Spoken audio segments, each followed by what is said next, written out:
बहुत पुरानी बात है। एक जंगल में एक बहुत ही सुंदर और आकर्षक हाथी रहता था। उसका रंग सोने सा चमकता हुआ होता है। उसके दांत भी बहुत सुंदर रहते हैं। कोई भी अगर उस हाथी को एक बार देखे तो देखता ही रह जाए।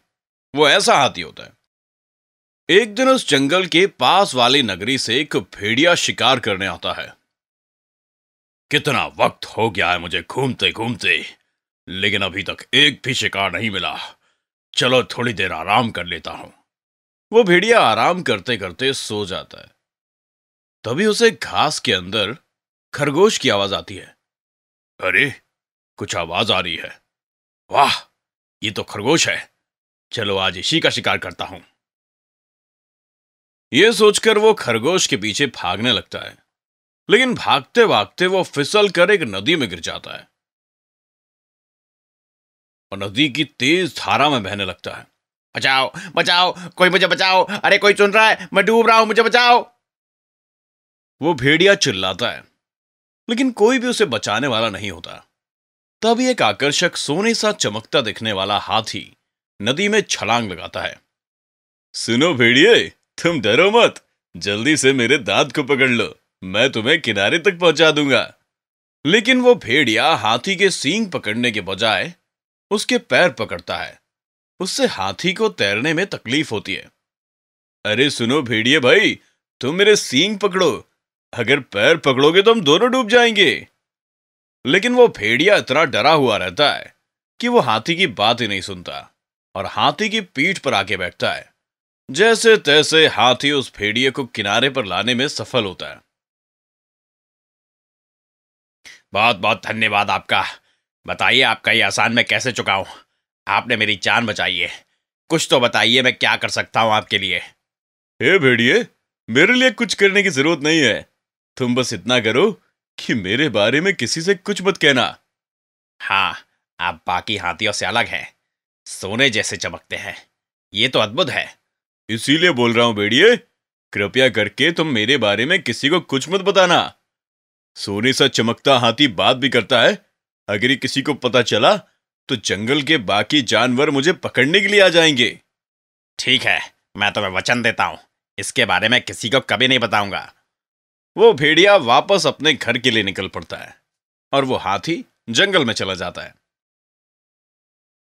फिर एक दिन उस जंगल में जंगल का राजा शेर सिंह की रानी को एक सपना आता है। सुनिए राजा जी, मुझे रात को एक सपना आया है। मुझे सपने में दिखा कि एक सोने सा दिखने वाला हाथी है, जिसके दांत बहुत ही आकर्षक हैं और उसका रंग सोने सा चमकता है। आप कृपया मुझे वो हाथी ला दीजिए ना। रानी की यह बात सुनकर राजा शेर सिंह भी अचंभित होता है और वो अपने सिपाही लोमड़ियों को बुलाता है। अरे सुनो, वहां कोई है? वहां जरा इधर आओ। जी महाराज, क्या आदेश है? हमारी रानी को एक सोने से दिखने वाले हाथी ने सपने में बहुत सताया है। तुम सब शिकार करने वालों की एक टोली लेकर जंगल में जाओ और उस हाथी को जिंदा पकड़ कर लेके आओ। राजा का यह आदेश लेकर सिपाही लोमड़ियां जंगल में जाती हैं और उस हाथी को ढूंढते हैं। लेकिन बहुत कोशिश करने के बाद भी कोई भी सिपाही लोमड़ी उस हाथी को नहीं ढूंढ पाता और सारे निराश होकर राज्य में वापस लौट आते हैं।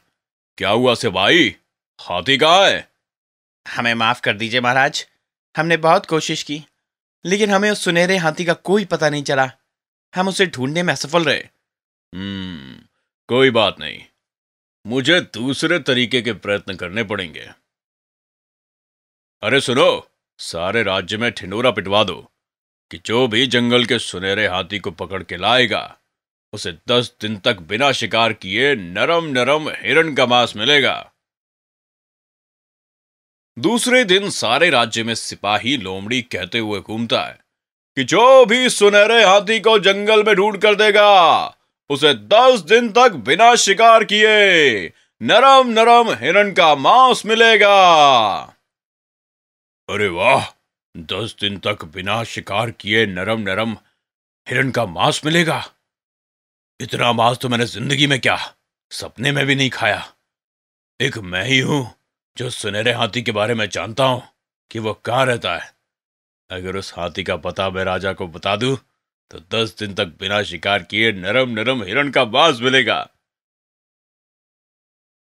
वो भेड़िया राजा शेर सिंह के पास जाता है और कहता है, कहो क्या बात है भेड़िए, तुम क्यों मिलना चाहते थे हमसे?